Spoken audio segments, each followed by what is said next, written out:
Bismillahirrahmanirrahim. Alhamdulillahirabbil alamin.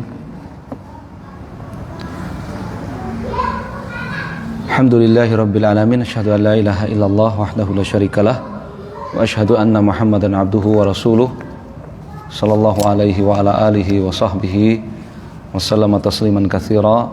Amma ba'd. Alhamdulillah, insyaallah kita di kesempatan ini akan membaca fasal-fasal tentang salat Id dan udhiyah atau kurban. Karena insyaallah kita sebentar lagi beberapa hari ke depan akan merayakan hari raya Idul Adha ini. Allahul musta'an. Baik. Kita baca dari kitab Akhsarul Mukhtasarat yang ditulis oleh Ibnu Balban Al-Hambali. Beliau wafat tahun 1083 Hijriyah. Ya. Sekitar 400 tahun yang lalu. Ya.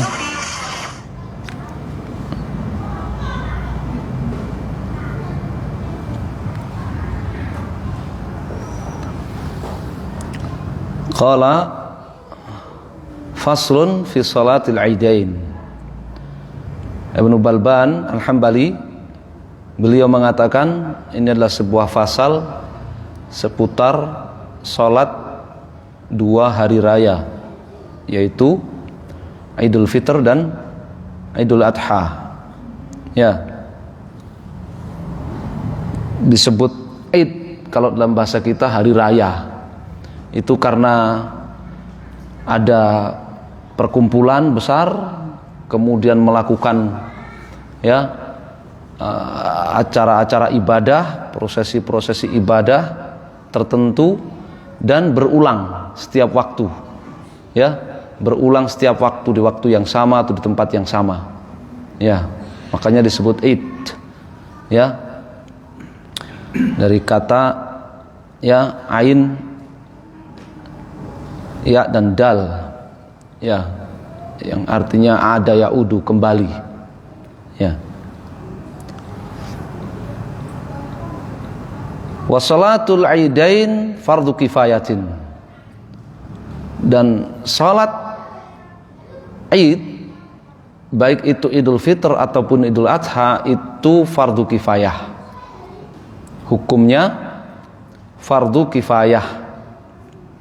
Apabila sebagian kaum muslimin di satu wilayah ya yang memenuhi syarat telah mengerjakannya, maka gugur ya dari kaum muslimin yang lainnya. Ya. Nabi SAW perintahkan para sahabat untuk menghadiri sholat Id, ya, para wanita untuk hadir sholat Id, bahkan diperintahkan mereka juga membawa ya wanita gadis-gadis pingitan mereka supaya hadir ke sholat Id, dan wanita-wanita yang haid juga supaya hadir ke sholat Id. Ya, tetapi wanita-wanita yang haid ya memisahkan ya tempat dari orang-orang yang sholat. Ya. Nah, itu menunjukkan ya wajibnya, tapi wajibnya itu kifayah. Ya, karena ya orang-orang yang di pinggiran, orang-orang Islam yang dulu di pinggiran kota Madinah tidak diperintahkan, tidak diwajibkan untuk hadir. Wa waqtuha ka sholatil duha, dan waktu sholat Id itu seperti sholat duha. Ya, diawali ba'da syuruk, ya, setelah matahari naik, ya, kurang lebih 10 menit setelah matahari terbit, itu awal waktu sholat Id, ya, awal waktu sholat Id. Nanti akan diterangkan bedanya sholat Idul Fitr dengan Idul Adha. Wa akhiruhu az-zawal, ya, sebagaimana sholat duha, Sholat duha akhir waktunya sebelum zuhur, menjelang zuhur. Demikian pula sholat id, akhir waktunya adalah menjelang zuhur. Jadi waktu pelaksanaan sholat itu tuh dari pagi sampai menjelang zuhur saja. Ya. Fa illam yu'lam bil id illa ba'dahu, sehingga apabila ya informasi tentang hari id itu tidak diketahui oleh ya satu komunitas kecuali ba'dahu ba'da zawal, kecuali setelah zuhur, apakah langsung sholat id setelah zuhur? Kata beliau, sallau minal ghaddi, maka mereka mengerjakan sholat id itu besok paginya. Ya, maka mereka mengerjakan sholat id itu besok paginya. Sebagaimana zaman Nabi SAW pernah terjadi. Ya, mereka sudah mengintai hilal ya di petang hari sebelumnya, tapi tidak terlihat hilal, mereka berpuasa. Nah, ketika hari mereka berpuasa, ya, datang rombongan kafilah yang memberitahu bahwa mereka sudah melihat hilal. Maka Nabi SAW perintahkan kepada ya Bilal agar para sahabat ya membatalkan puasanya dan sholat id besok. Ya, karena setelah zuhur mereka mengetahuinya. Lalu disebut apa? Sholat id yang dikerjakan ya besok itu qadhaan, disebut apa? Qadha.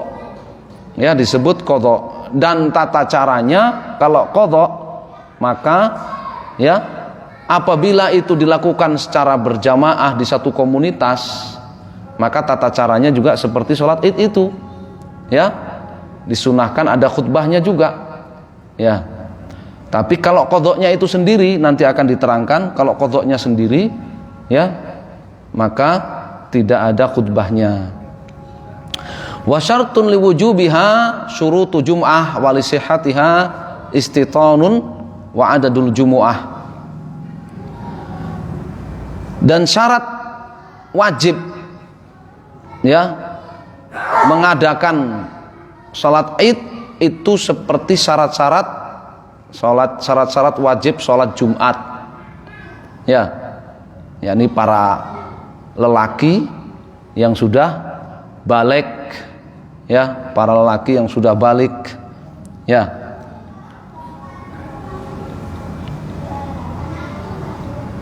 Dan sebagai syarat sahnya istitanun, ya, yang menyelenggarakan sholat id itu adalah ya orang-orang yang sudah menetap ya di wilayah tersebut, bukan musafir. Ya, musafir meskipun rombongan ya 2-3 bus, ya kan, tetap aja mereka ndak wajib menyelenggarakan sholat id. Ya, ndak sunnah juga mengerjakan sholat id. Ya, sebagaimana Jumat, ya, musafir ya ndak wajib sholat Jumat. Ya, tapi yang menetap, ya, wa adadul jum'ah, dan jumlahnya yang menyelenggarakan untuk sahnya salat id itu ya minimal berapa? Kalau pendapat mayoritas ulama 40. Ya, jumlahnya 40. Lakin ini fikih itu seperti itu. Ya, fikih itu seperti itu. Lakin yusannu liman fatathu ya au fatat ba'daha an yaqdhiyaha wa ala sifatiha afdal. Tapi bagi orang yang ketinggalan salat id, orang yang ketinggalan salat id, ya, ketinggalan sepenuhnya au ba'daha, atau ketinggalan sebagiannya, maka disunahkan baginya untuk mengqadhanya. Maka disunahkan baginya untuk mengqadhanya. Ya. Wa ala sifatiha afdalu. Apakah tata caranya kalau mengqadha salat id sendiri atau dengan keluarga, misal ketinggalan, atau dengan teman ketinggalan, itu tata caranya seperti salat id, ya, ataukah seperti sholat sunnah yang lainnya itu cukup 2 rakaat, nggak ada tambahan apa?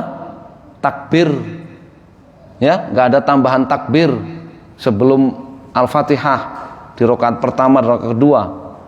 Kata beliau, wa ala sifatiha afdol. Seandainya ketika mengqadha salat Id itu dengan tata cara seperti salat Id, maka itu lebih utama. Artinya kalau orang mengqadha salat Id, jadi dia ketinggalan 1 rakaat, ya kan? Maka ketika imamnya salam, kan dia melanjutkan yang 1 rakaat sendiri. Itu dia mau nambahin takbir tambahan itu lebih utama. Kalau tidak juga sah-sah saja. Nah, ini kalau qadha. Ya, ini kalau qadha. Ya. Dan bedanya lagi kalau dia qadha sendirian atau qadha dengan keluarganya misalkan, ya, itu tidak disunahkan ada khutbahnya, tidak disunahkan ada khutbahnya. Ya.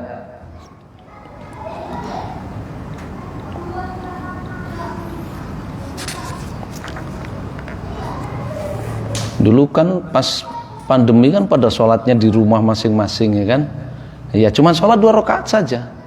Dia mau sholatnya persis seperti sholat Id, afdol, lebih utama. Kalau cuma 2 rakaat seperti sholat sunnah biasa juga sah, ya. Dan tidak pakai khutbah, ya, tidak pakai khutbah, ya. Wa tusannu fi sahra, ya. Wa tusannu fi sahra, ya.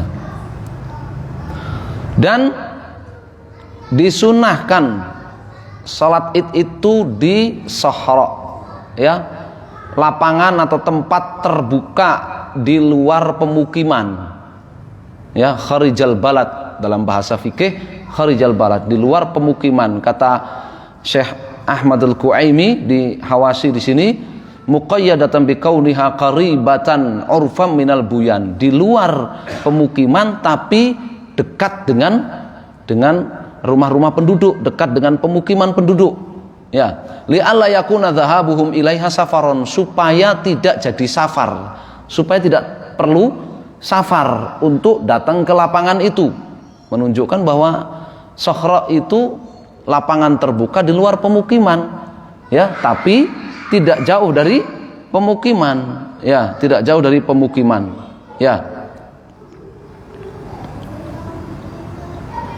Wa yustasna min sunniyati adaiha bi sahra Makkah, ya, fatusannu salatul Id fil Masjidil Haram, ya. Dikecualikan, ya, kesunahan salat Id di lapangan terbuka di luar pemukiman itu adalah di kota Makkah. Sunnahnya di kota Makkah, salat Id itu di Masjidil Haram, ya, li fadli buq'ah, ya, karena itu tempat paling afdol, tempat paling afdol, ya. Tatimmatun qalu, para ulama mengatakan tukrahu fil jami' bila uzrin, makruh hukumnya kalau salat Id di masjid, ya, tanpa ada uzur, tanpa ada uzur. Nah, kata Syekh Abdul Muhsin, termasuk udzur itu nggak ada lapangan terbuka di luar pemukiman, ya, seperti di tempat kita ini kan nggak ada, ya, lapangan terbuka di luar pemukiman itu kan nggak ada, sudah apa, jadi pemukiman semua, ya. Maka itu termasuk udzur, sehingga beliau Syekh Abdul Muhsin Al-Abbad itu ketika ditanya, ya, kalau sholatnya dikerjakan di halaman, ya, sekolah misalkan, halaman madrasah misalkan, bagaimana, Syekh? Kata beliau, kalau tidak ada lapangan, salatnya di masjid, ya. Diulangi lagi, ya, tidak cukup kalau salat di tempatnya, tidak cukup, ya, Syekh. Jadi salatnya di halaman madrasah, di halaman sekolahan, ya, bahkan sebagiannya sampai di balik pagar sekolahan. Kata beliau, saya ulangi lagi, kalau tidak ada lapangan terbuka maka sholatnya di masjid, maka sholatnya di masjid, ya. Jadi beda antara halaman dengan apa, sahra, itu beda. Barakallahu fikum, ya. Wa ta'khiru salati fitrin, ya, wa aklun qablaha wa taqdimu adha wa tarku aklin qablaha limudahhin. Ya. Tadi disebutkan bahwa waktu salat Id itu seperti waktu salat duha. Tapi dibedakan antara Idul Fitr dengan Idul Adha. Kalau Idul Fitr sunnahnya ta'khiru sholati fitrin. Ya, sunnahnya agak ditunda pelaksanaan sholat Idul Fitr itu. Yang kedua, aklun qablaha. Disunahkan bagi yang mau menghadiri sholat Idul Fitr itu sarapan dulu sebelum sholat Id. Ya. Sedangkan kalau Idul Adha taqdimu adha. Sunnahnya ya disegerakan di awal waktunya kalau sholat Idul Adha itu. Wa tarku aklin qablaha limudahhin. Ya. Dan disunahkan untuk tidak sarapan dulu sebelum datang sholat Idul Adha, tapi bagi yang berkurban. Nah, ini hukumnya sunnah saja. Kalau seandainya sarapan dulu ya, karena misalkan wah berat ya, kalau nggak sarapan dulu berat, sholat Idnya bisa lama nanti ya kan, habis itu belum ramah tamah dan sebagainya, habis sholat malah langsung ikut-ikutan yang ngurusin hewan kurban, nggak sempat sarapan, malah sarapan dulu boleh ya, karena dalam hadis Bara itu pamannya Bara ibn Azib itu ya pernah ya kejadian sebelum sholat Id itu sarapan dulu ya, sarapan dulu, tapi ada kesalahan ya kan, sarapannya apa? Kambing yang dia mau kurbankan dia sembelih dulu dipakai sarapan ya. Begitu Nabi umumkan bahwa ya sembelih kurban itu setelah sholat ya, dia langsung kaget kan, nanya, ya Rasul, saya tahu bahwa kambing itu untuk kurban ya, tapi saya pengen kambing saya itu jadi hidangan pertama di rumah, maka saya sudah sembelih dan saya sudah sarapan gitu kan. Maka Nabi mengatakan idbah makanah ukhra, kamu harus ganti hewan kurban itu dengan hewan yang lainnya, harus diganti karena sudah ditetapkan ya, menunjukkan bahwa sarapan dulu juga boleh bagi yang enggak berkurban, atau bagi yang berkurban juga boleh ya. Wa yusalliha raka'atain qabla al-khutbah ya.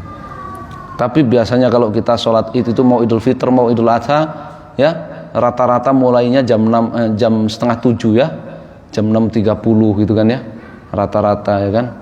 Apalagi kalau Semarang bawah ya kan, biasanya PDAM-nya itu mati kalau hari itu ya kan.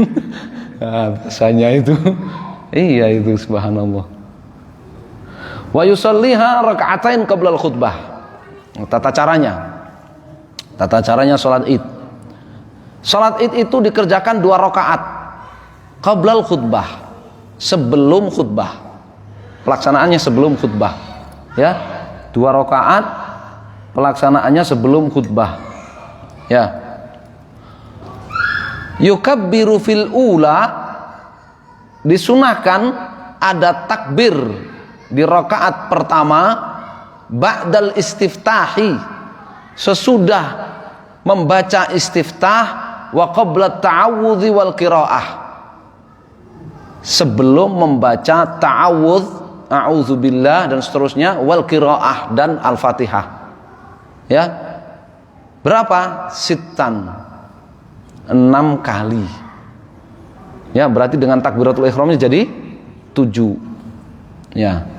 Disunahkan di rakaat pertama takbir ya, setelah istiftah ya 6 kali takbir, kemudian baru membaca a'udzubillah, bismillah dan al-fatihah.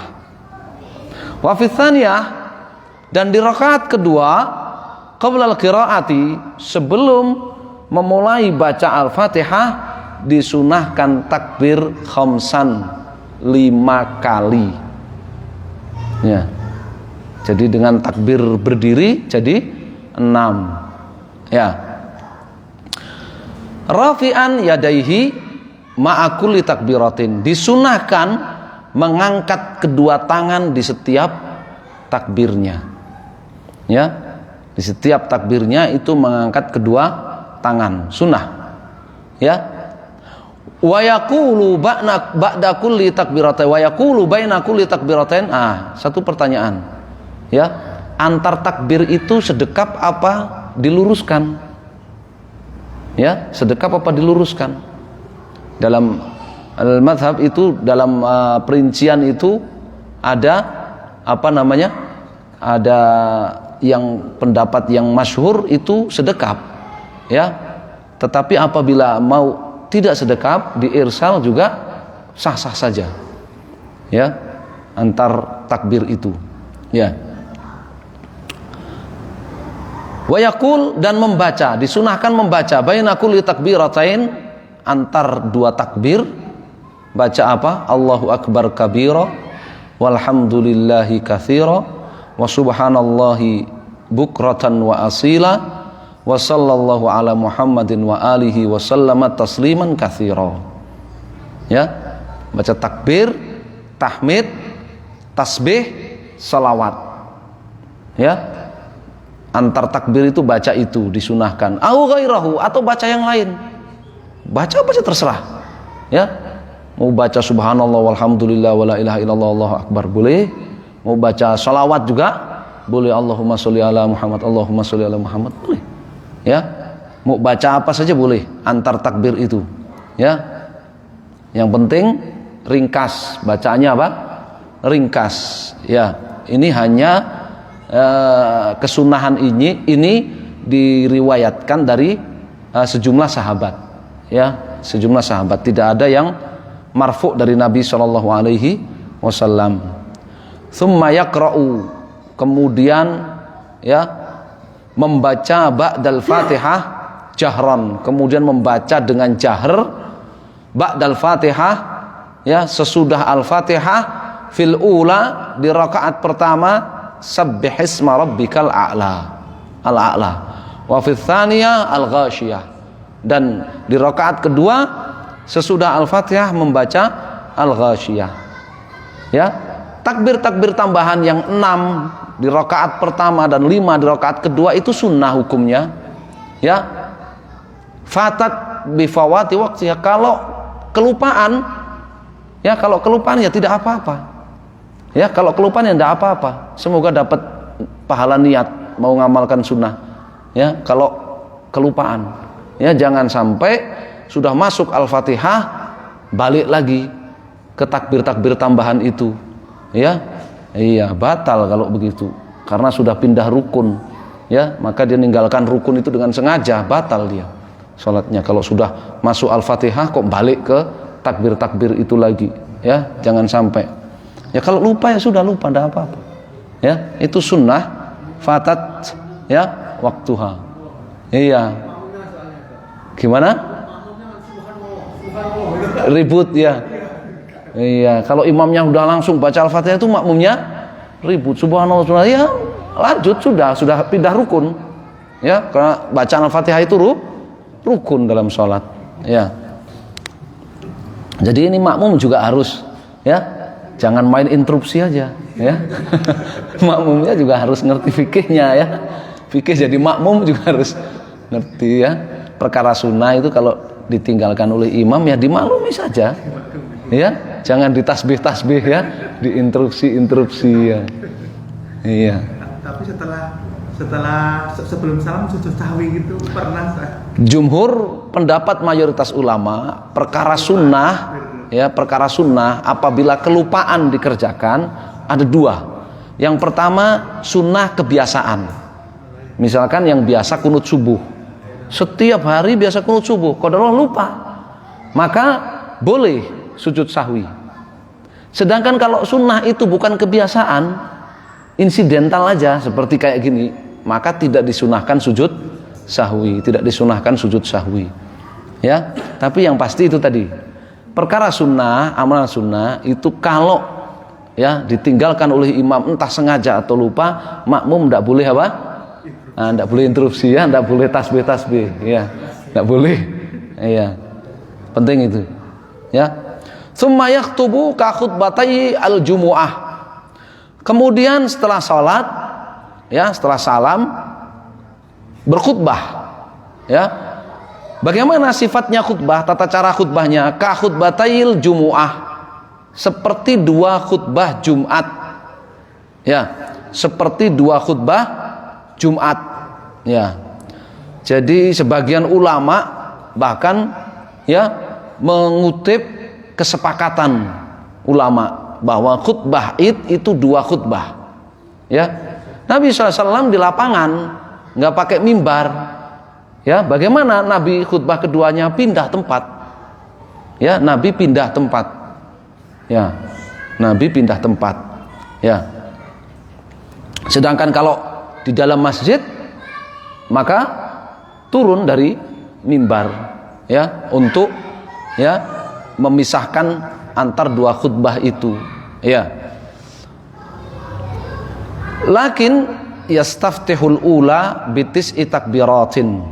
Ya, disunnahkan khatib membuka khutbah pertama dalam khutbah Id itu dengan 9 kali takbir berturut-turut. Ya, 9 kali takbir. Wa tsaniyah bisab'in. Sedangkan di khutbah yang kedua disunahkan mengawalinya atau membukanya dengan 7 kali takbir berturut-turut. Ya, 7 kali takbir berturut-turut. Wa yubayyinu lahum fil fitri ma yukhrijun, yani minaz zakat. Kalau sholat Idul Fitr maka disunahkan dalam khutbah sang khatib itu mengingatkan dan menjelaskan tentang hukum zakat fitr. Karena waktu membayar zakat fitr itu sampai matahari terbenam tanggal 1 Syawal. Ya, waktunya itu. Setelahnya qadha namanya. Ya. Wa fil adha, sedangkan di dalam khutbah Idul Adha ma yudhahun, disunahkan bagi khatib untuk menjelaskan hukum-hukum yang berkaitan dengan kurban.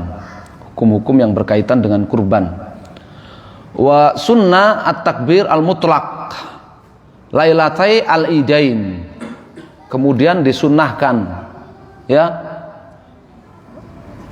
Ini juga catatan penting, Ibnu Qayyim di Zadul Ma'ad menyebutkan bahwa kalau sholatnya itu di sokhro, di lapangan terbuka di luar pemukiman itu, ya bid'ah hukumnya, ya mengeluarkan mimbar.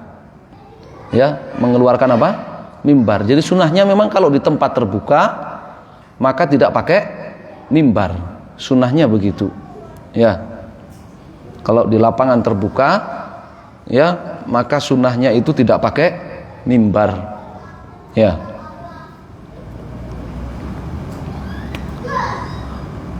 Wa sunnat takbirul mutlaq lailatai al-idain, dan disunahkan takbiran mutlak, ya, kapan saja waktunya, lailatai al-idain, di 2 malam Id, malam Idul Fitr dan malam Idul Adha. Ya. Wal fitru aqadun, tetapi di, ya, Idul Fitr, di malam Idul Fitr takbiran itu lebih disunnahkan. Ini sunnah muakkadah. Ya, sunnah kapan sih waktunya? Mau semalam suntuk juga sunnah. Ya, dari maghrib, ya, sampai, ya, salat Id ditegakkan. Ya. Itu boleh, sunnah. Ya. Wa min awal Dzul Hijjah ila faraghil khutbah. Kemudian di Dzulhijjah takbir mutlak, takbiran kapan saja waktunya itu disunahkan dari tanggal 1 Dzulhijjah sampai selesai khutbah tanggal 10. Ya, sampai selesai khutbah Id. Wal muqayyadu, dan disunahkan takbiran muqayyad. Apa maknanya muqayyad? Akiba kulli fardhatin, setiap selesai dari salam dalam sholat fardu, ya, fi jama'atin, ya, yang sholatnya itu dikerjakan secara berjamaah, yang sholatnya itu dikerjakan secara berjamaah, ya. Kata Syekh Mansur Al-Buhuti, beliau menerangkan ana takbir huna yuqaddam alal istighfar wa ala qal Allahumma antas salam wa minkas salam fayusallim thumma yukabbir mubasyaratan. Syekh Mansur Al-Buhuti ya Al-Hambali, beliau mengatakan takbiran muqayyad, takbiran ya yang dilakukan setelah selesai salam ya tanggal berapa? Min fajri Arafah, dari setelah sholat subuh tanggal 9 Dzulhijjah, limuhillin bagi orang yang sedang tidak haji, wali muhrimin sedangkan bagi yang sedang haji, min zuhri yaumi an-nahr, dimulai dari setelah sholat duhur tanggal 10 Dzulhijjah, ila asri akhir ayam tasyrik, sampai setelah sholat asar hari terakhir tasyrik tanggal 13 Dzulhijjah, itu dilakukan setelah salam langsung, sebelum istighfar dan sebelum zikir-zikir yang lainnya. Ya, jadi salam langsung takbiran. Boleh 1 kali, boleh ya 3 kali ya. Al-qata' fil witr afdal ya. Kalau ganjil itu lebih utama. 1 kali, 3 kali ya. 5 kali boleh ya. Fi jamaah, dalam jamaah ya, dalam jamaah ya. Jadi ini ya, kalau tahun ini berarti Kamis ya, Kamis ba'da sholat subuh itu jahar takbiran, setelah salam langsung takbiran ya, setelah salam langsung takbiran ya. Kamis ya, setelah sholat subuh sampai asar, ba'da sholat asar setelah salam ya, sholat asar hari Senin ya, hari Senin ya, Kamis, Jumat, Sabtu, Ahad, Senin ya, sampai hari Senin ya. Dan disunahkan tanggal 9 Dzulhijjah itu sunnah muakkadah puasa apa?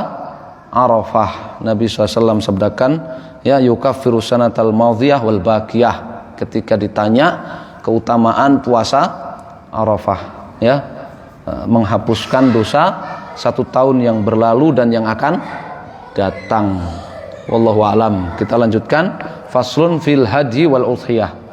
Pasal berikutnya tentang hukum-hukum seputar hewan kurban atau kurban. Wal udhiyatu sunnah ya. Berkurban itu hukumnya sunnah. Berkurban itu hukumnya sunnah ya. Karena Nabi SAW memberi pilihan ya, memberi pilihan, man arada an yudhahi, siapa yang ingin berkurban, menunjukkan ya adanya pilihan itu menunjukkan sunnah ya. Yukrahu tarkuha liqadirin, bagi yang mampu, kalau dia tidak berkurban hukumnya makruh. Bagi yang mampu kalau tidak berkurban itu hukumnya apa?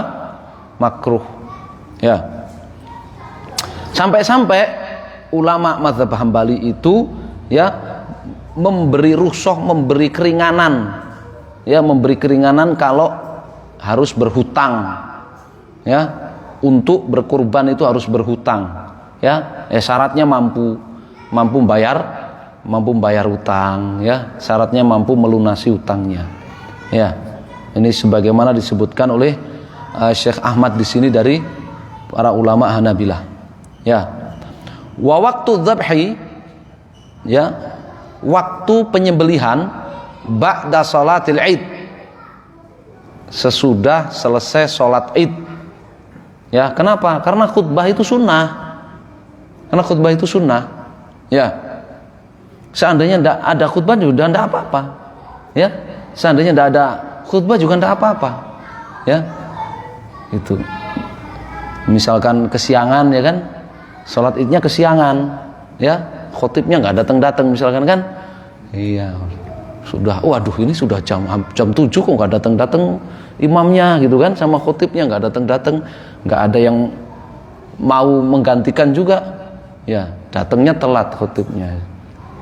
Jadi khotibnya nggak pakai khutbah karena kita sudah siang, kita nggak usah khutbah ya gitu, khotibnya sholat id saja gitu ya, ya boleh saja ya.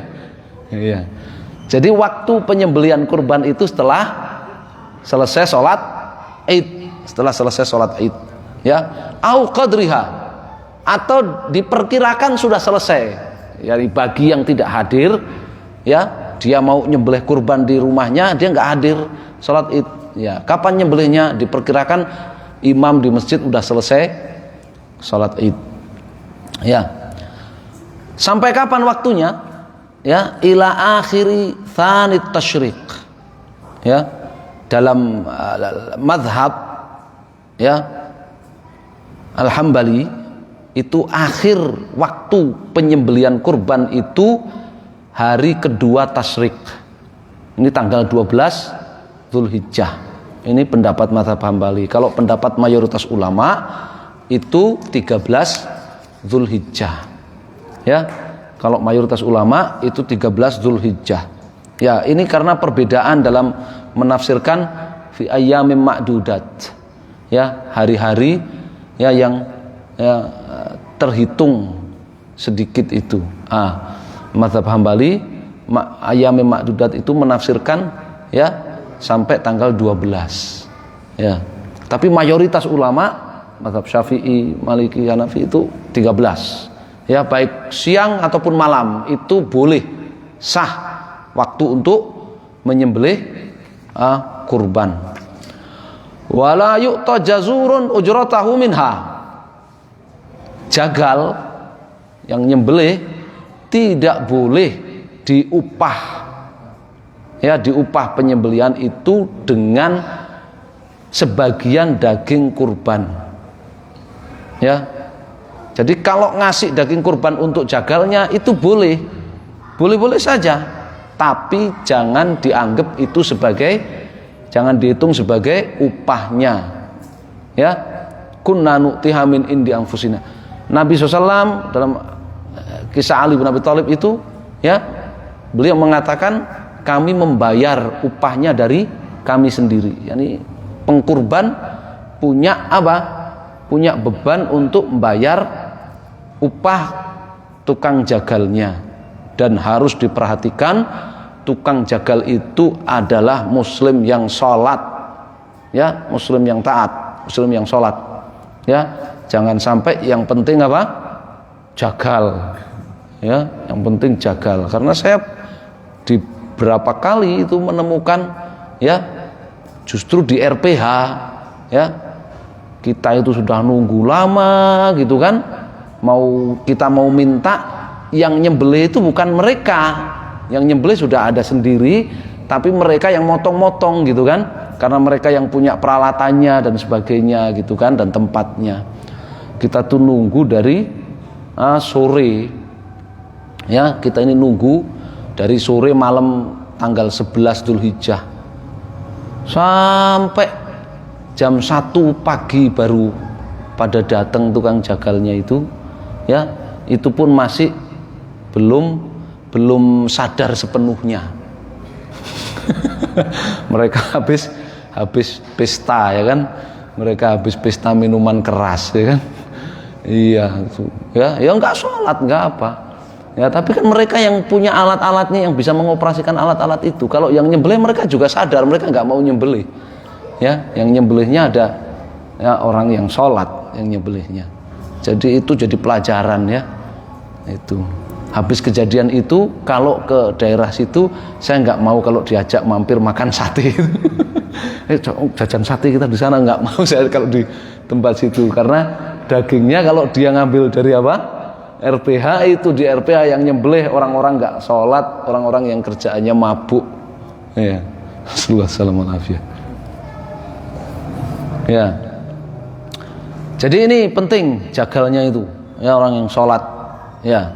Nah, sekarang alhamdulillah, ya, sudah banyak sertifikasi, ya, jagal, ya, jagal yang syar'i, ya. Wala yuba'u jilduha wala syai'um minha bal yuntafa'u bihi. Tidak boleh juga dijual kulit hewan kurban itu, wala syai' minha, ataupun sebagian dari hewan kurban itu tidak boleh dijual, ya, karkasnya, ya, kakinya, kepalanya tidak boleh dijual, Ya, bal yuntafa'u bihi. Tapi kulit itu hendaknya dimanfaatkan. Ya, dimanfaatkan itu lebih luas cakupannya daripada dimakan. Ya. Jadi boleh kulitnya itu dimanfaatkan untuk dikasihkan ke orang, dimanfaatkan untuk apa namanya? Untuk disamak, ya, dijadikan alas duduk, dijadikan perlengkapan rumah tangga dan sebagainya. Boleh-boleh saja. Yuntafa'u bihi. Dimanfaatkan, ya. Itu lebih luas cakupannya daripada dimakan, ya, daripada dimakan, ya.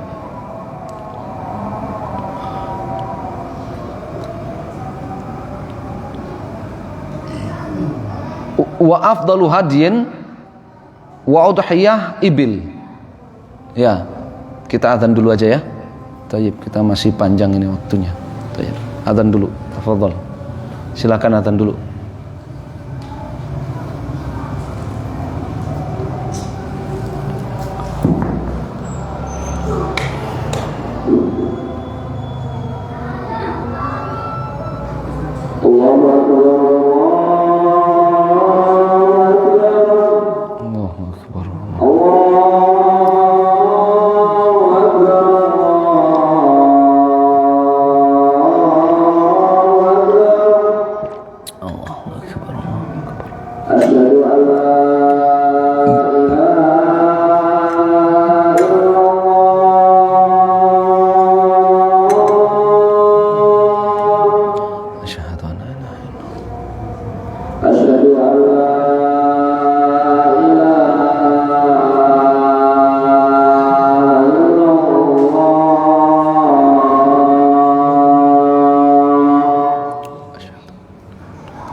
Kita lanjutkan. Wa afdalu hadyin wa udhiyah ibil tsumma baqar tsumma ghanam. Ya. Hewan kurban yang paling afdal itu unta, kemudian sapi, kemudian kambing. Ya. Kemudian baru sepertujuh.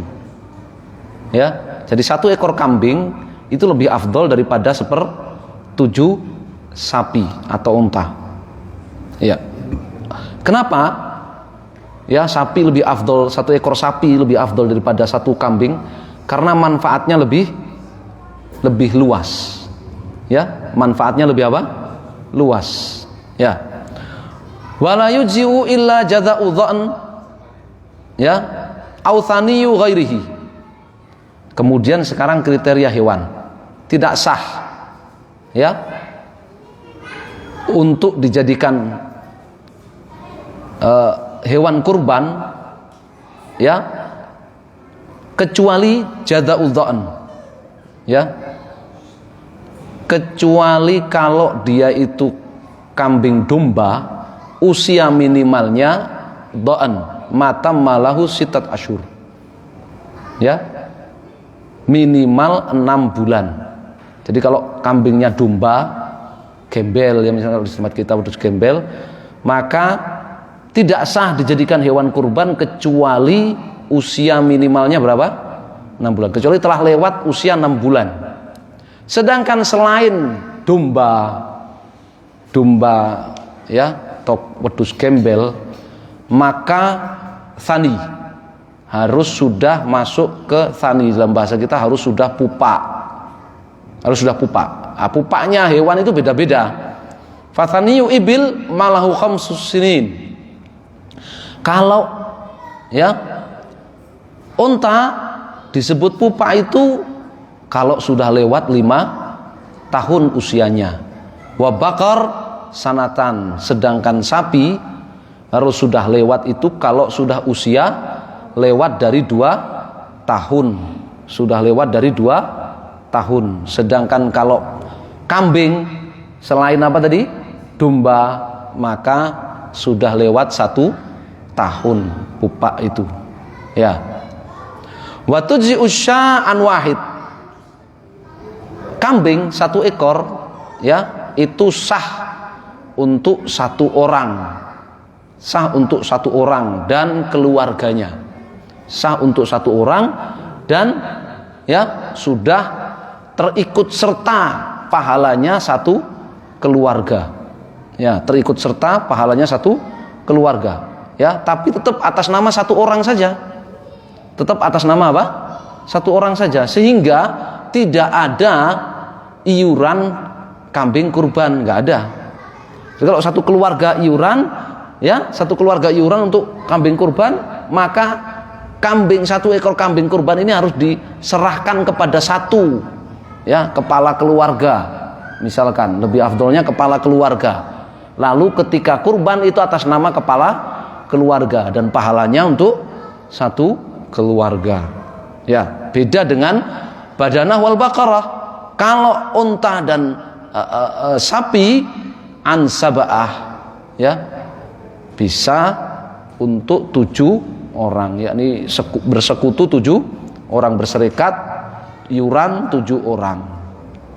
Ya. Wala tujzi'u hazilah. Tidak sah hewan kurban itu yang hazilah, ya, yang gila, ya, yang apa namanya, tidak normal, ya, tidak normal otaknya, dari kecil sudah nggak normal otaknya, ya. Wabayinatu awar, atau jelas-jelas picek, buta matanya, ya, au arjin, bayinatu arjin, atau jelas-jelas pincang. Jadi kalau dia jalan bareng sama teman-temannya ketinggalan. Kalau rebutan pakan, ya, selalu ketinggalan. Nah, itu cara niteni, ya, jelas-jelas pincangnya, ya. Wala bayinatu maridhah, jelas-jelas sakit juga nggak boleh, ya. Demikian juga, ya, apa namanya, ajfa alatila tunki. Demikian juga ajfa yang kurus nggak ada dagingnya, itu juga tidak sah. Wala dhahibatu tsanaya, tidak sah juga yang ompong gigi susunya, ya, ompong, ya, tidak juga sah yang ompong giginya. Kambing, sapi itu ompong giginya, ya, enggak sah. Au aktsari udhuniha, atau cacat, ya, telinganya, daun telinganya, ya, daun telinganya putus, ya. Au qarniha, atau tanduknya, ya, tanduknya lepas, yang tidak sah, ya, kecuali sudah ditakyin, sudah dibawa ke sini, ya kan, tumbuk-tumbukan sama temennya, patah apanya, tanduknya, atau kejiret, ya, terus pincang. Nah, tapi sudah ditakyin maka sah. Tapi ketika membeli itu yang nggak sah, milih-milih. Ya, harus diperhatikan. Kata Ali bin Abi Thalib, ya, amarna Rasulullah SAW anastrifa al-udhiyata fil ain wal udhun. Nabi menyuruh kami memeriksa, ya, telinga dan mata hewan kurban itu, ya, dan disunahkan yang gemuk hewan kurban itu, ya, disunahkan yang gemuk, ya, sebagaimana kata Abu Umamah, ya, kunna bil Madinah nusamminul udhiyah, kami di Madinah dulu merawat dan menggemukkan hewan kurban kami, ya. Wasunnatu nahru ibila. Sekarang tata cara penyembelihan. Yang sunnah kalau unta itu dinahr, ya, ditusuk lehernya, pertemuan leher dengan dadanya, dalam keadaan qaimatan berdiri. Unta itu ma'kulatannya duhal yusra, diikat, ya, tangan kirinya, ini kaki depan yang kiri itu disebut tangan. Unta itu kalau kaki depan disebut apa? Tangan, ya. Yang kiri diikat, jadi biarkan berdiri, ditusuk, cabut penusuknya, besinya dicabut, darahnya mancur, dibiarkan aja, nanti roboh sendiri, ya. Wadzabhu ghairiha. Sedangkan kalau sapi atau kerbau atau kambing, domba, ya, maka sunahnya disembelih. Boleh nggak toh kurban pakai kerbau itu? Sah apa tidak kurban pakai kerbau? Murah mana kerbau sama sapi? Kerbau, ya, sah, ya, karena dalam kitab-kitab fikih, ya, al jawamis itu minal bakar, ya, kerbau itu termasuk sapi, masuk jenis sapi. Jadi sah saja kurban pakai kerbau itu, sah-sah saja, ya. Jadi bukan karena itu dulu Sunan Kudus itu terpaksa pakai kerbau itu karena tradisi, undang, sah-sah saja pakai kerbau, ya, sah-sah saja, ya. Dalam penyembelian, ya, yakul wajib membaca bismillah, dan sunnah, ya, bacaan setelahnya itu sunnah. Kalau bismillah wajib, bismillah saja, enggak ditambahin ar-Rahmanir-Rahim, bismillah saja, ya. Allahumma hadza minka walaka, ya Allah ini darimu dan lillah, untukmu, ya, ikhlas untukmu. Yang Allahumma hadza minka walaka ini sunnah. Allahu akbar, Allahumma hadza minka walaka ini sunnah. Allahumma hadza anni wa an ahli baiti itu sunnah. Tapi yang bismillah itu wajib. Kapan? Ya, ba'da taujiha lil qiblah ala jambihal aisar hina yuharriku yadahu bil fi'al. Ya, ketika hewan itu sudah dibaringkan pada sisi sebelah kiri menghadap ke kiblat, ya, sisi sebelah kiri menghadap ke kiblat, berarti kepalanya di sebelah kiri penyembelih, ya. Dan baca ketika penyembelih itu apa? Menggerakkan pisaunya, ya, menggerakkan pisaunya, ya.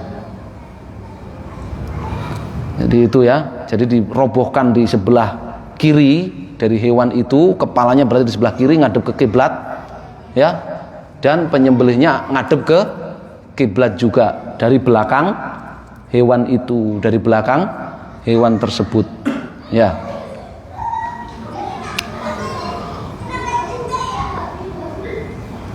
Yang disembelih apanya? Ini di sini ada keterangan dalam penting ini, ya.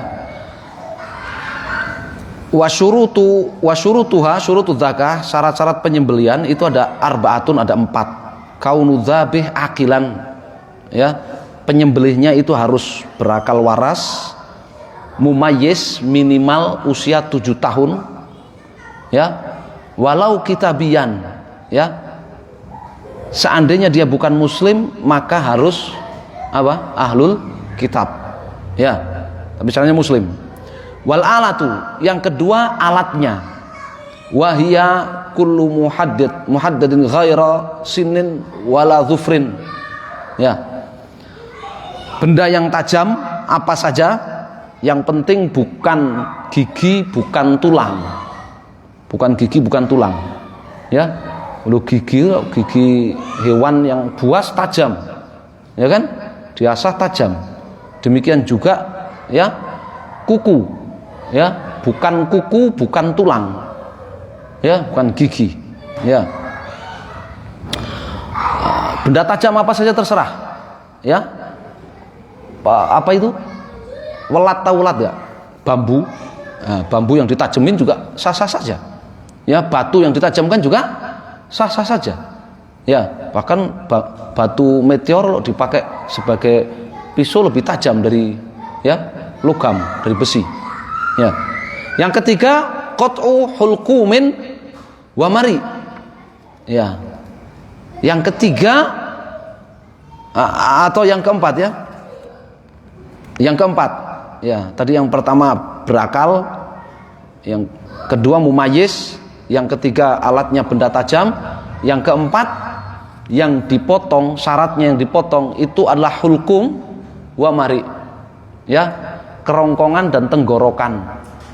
Jalur makanan dan jalur nafas. Hulkum itu jalur nafas, ya, mari itu jalur makanan. Ya. Ya, hulkum itu majrur nafs, jalur nafas, mari itu majrur ta'am wasyarab. Ya, jalur makanan. Jadi kerongkongan dan tenggorokan atau sebaliknya, tenggorokan dan kerongkongan itu harus putus. Ya. Bagaimana dengan pembuluh darah besar yang ada di kanan kiri?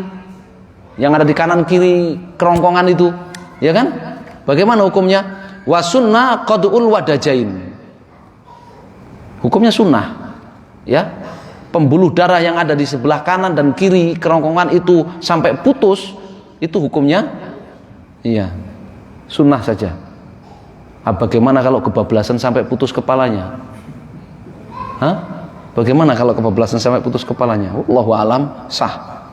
Karena yang penting tenggorokan sama kerongkongannya sudah putus, itu sudah disebut zakah, sudah disebut penyembelian, enggak lagi disebut apa? Bangkai. Yang penting kerongkongan dan tenggorokannya putus, maka itu sudah disebut apa? Sembelihan yang sah, bukan disebut bangkai. Artinya kalau kebablasan sampai putus kepala hewan itu, maka bukan disebut bangkai. Ya, tapi disebut sembelihan. Ya, jadi sah. Ya, wallahu a'lam. Wa sunnah an ya'kula wa yuhdiya wa yatasaddaq atslatan mutlaqan. Ya. Bagi yang berkurban disunahkan ya untuk makan sebagiannya dan mensedekahkan ya sebagiannya atau menghadiahkan sebagiannya. Ya. Kalau disedekahkan semuanya juga sah-sah saja, afdol ya. Kalau dimakan semuanya nanti akan diterangkan ya. Wal halqu ba'daha, kemudian potong rambut. Sudah selesai penyembelihan, itu pengkurban disunahkan untuk apa? Potong kuku, potong rambut, potong kumis. Ya, karena selama 10 hari ya dia dilarang memotong ya. Wa in akalaha illa uqiyah jaza. Ya. Kalau dia makan semua hewan kurbannya itu dan disedekahkan hanya 1 uqiyah saja. 1 uqiyah itu 1/4 kilo. Hanya 1/4 aja yang disedekahkan. Enggak nyampe 1/4 sih. Hanya 1/4 kilo aja yang dia sedekahkan. Ya. Maka sah-sah saja. Artinya kalau dia makan semuanya habis, dia wajib ya kena denda 1/4 kilo itu. Nah, dia beli daging 1/4 kilo, dia sedekahkan. Ya, kalau kepepet dihabiskan semua sendiri, ya. Iya. Wa haruma 'ala muridiha akhdhu syai'in min sya'rihi wa dhufurihi wa basharatihi fil ashr. Dan haram bagi orang yang hendak berkurban, yaitu sudah menetapkan hewan kurban, sudah beli hewan kurban, sudah ditetapkan, jadi dia akan berkurban. Selama 10 hari pertama Dzulhijjah diharamkan dia potong rambut, bulu ya di tubuhnya atau kukunya, atau melepas kulitnya, kapal kulitnya dan sebagainya ya, itu diharamkan ya. Wallahu a'lam. Ini beberapa hukum yang berkaitan dengan salat Id dan kurban Ya. Apakah saat menyembelih harus satu tarikan? Tidak. Ya, tidak satu tarikan, ya. Tapi makruh kalau lebih dari satu tarikan karena akan menyiksa. Ya, karena akan apa? Menyiksa. Nabi SAW sabdakan apa? Innallaha katabal ihsana ala kulli syai' fa idza qataw ahsinul qitlah wa idza bahtum fa ahsinu dzibha wal yuhidda ahadukum safratahu wal yurid dzabihatahu. Ya. Allah perintahkan supaya profesional. Ya, kalau nyembelih yang profesional, tajamkan pisaunya dan dibuat santai hewannya. Jangan mafhumnya jangan disiksa. Ya, apakah itu haram? Makruh. Hukumnya apa? Makruh, menyiksanya makruh. Jadi kalau lebih dari satu tarikan juga sah-sah saja, tapi makruh. Ya, tapi makruh. Ya, sunnahnya apa? Satu tarikan putus tenggorokan dan kerongkongannya, putus. Ya, putus. Ya, sedangkan kalau wadajen tadi, pembuluh darah yang ada di kanan kiri tenggorokan dan kerongkongan itu, ya, itu sunnah memutusnya. Ya, kalau bisa ya masya Allah satu tarikan putus semua itu ya, 4 itu putus semua. Ya, 2 pembuluh darah besar dan tenggorokan dan yang keempat kerongkongannya putus semua, itu bagus itu. Ya, itu profesional banget itu. Ya, butuh pelatihan itu. Ya, wallahul musta'an. Taib, insyaallah kita cukupkan sampai di sini. Tidak ada pertanyaan yang insyaallah ya. Oh ya, boleh kalau ada. Misalnya saya motong kambing berat 15 kilo, saya bisa ambil berapa banyak zat-zatnya? 14 kilo lebih, ya, 14 kilo, ya, lebih setengah lah, boleh lah. Kalau mau diambil semua boleh lah. Ya, sisakan setengah, 1/4 kilo untuk sedekah lah ya kan. Nah itu kalau maksimalnya itu ya. Tapi afdolnya apa? Afdolnya disedekahkan sepertiganya, 2/3-nya. 2/3-nya disedekahkan. Ya, berarti 10 kilo disedekahkan. Afdolnya itu. Ya, 5 kilo dimakan sendiri. Lebih afdol lagi sedekahin semua. Ya, lebih afdol lagi itu. Ya. Wallahu a'lam. Allahu musta'an. Bisa jadi diartikan gini, kalau itu dimakan sendiri ya saja. Ya. Kalau misalnya ada yang asal mengorban satu ekor kambing kan bisa minta 20 bagian, tapi nggak dimakan, dia ikut membagi kan lain hal. Ah, ya itu afdol itu ya. Itu maksudnya diambil sendiri itu dimakan. Pak Salman ya. Kira-kira kuat nggak kira-kira makan kambing 14 kilo? Pak Salman lu ini lu ya. Pak Salman lu ya. Coba sifatnya pakai hidung. Satu lagi nih, tadi yang pahala tadi Ustaz. Kalau satu kambing itu kan atas nama satu orang, pahalanya untuk keluarga. Ya. Kalau sapi itu kan 7 orang. Tadi yang 1/7 tadi juga bisa Sama pahalanya ya. Masing-masing dari 1/7 itu pahalanya satu keluarga. Iya, yujiu anhu wa an ahli baitihi. Ya, dalam hadis Jabir itu yujiu anhu an ahli baitihi. Ya. Yang kedua penyembelih itu tadi yang wajib kan hanya basmalah. Kalau dia tanpa mengetahui ini korban siapa, nggak masalah. Sah-sah saja. Iya, sah-sah saja. Ya. Penerima sembelian ada syarat muslim? Tidak, iya. Ya. Penerima sembelian ya itu pendapat madhab seingat saya muslim, meskipun jumhur tidak, ya, tidak harus muslim. Ya, beda dengan zakat mal. Kalau zakat mal harus muslim. Ya, wallahu a'lam. Baik, insyaallah kita cukupkan sampai di sini. Wassallallahu ala Muhammadin sallallahu alaihi wasallam.